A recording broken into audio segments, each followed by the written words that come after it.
যে এই আমার হাতে একটি বাদামের গাছ। এই বাদামের গাছটি অপরিপক্ক, এখনো গাছে বাগান থেকে একটি গাছ তুললাম।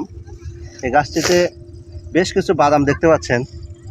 এই বাদামগুলো এখনো খাওয়ার উপযোগী হয়নি।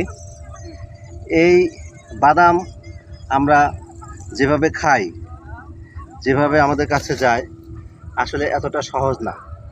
এই বাদাম উৎপাদন করতে গেলে একটি কৃষকের প্রচুর পরিশ্রম করতে হয়। দেখতে পাচ্ছেন এই চরে আশেপাশে কোনো মানুষ নেই। এই চরে দুটি ফসল হয় আমরা যতটুকু জেনেছি। একটি ভুট্টা চাষ করে এবং বাদামের চাষ করে। সেই বাদাম গাছ আমার হাতে দেখতে পাচ্ছেন। এই বাদাম একটি গাছ, যদিও এখানে অনেক জমি নষ্ট হয়ে গেছে, বন্যার পানি ওঠার কারণে বাদাম গাছ নষ্ট হয়ে গেছে।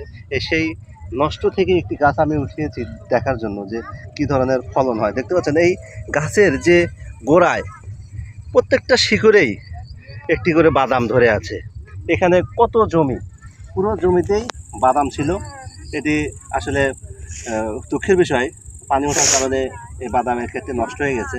তারপরে জমিতে তিল ছিল, তিল কেটে নিয়ে গেছে। তিলটি হয়তো তারা কৃষক কেটে নিয়ে গেছে, ঘরে তুলছে। তারপরে সুন্দর একটি কাইসার বন, কাইসার ক্ষেত। এটি একজন স্থানীয় কৃষকের সাথে কথা বললাম, উনি এই কাইসার ক্ষেত থেকে এই কাউসা কেটে তার গোখাদ্য হিসেবে ব্যবহার করে। পাশাপাশি এই কাউসা বিক্রি হয়, খুব ভালো দামে বিক্রি হয় এবং ঢাকা থেকে বিভিন্ন ধরনের পাইকাররা সেই কাউসা কিনে এই নৌকা পথে তারা ঢাকায় নিয়ে যায়। এগুলো ঝাড়ু হিসাবে আপনাদের মাঝে এগুলো বিতরণ করে থাকে, আমরা যেগুলো কিনে ঘর পরিষ্কার কাজে ব্যবহার করি।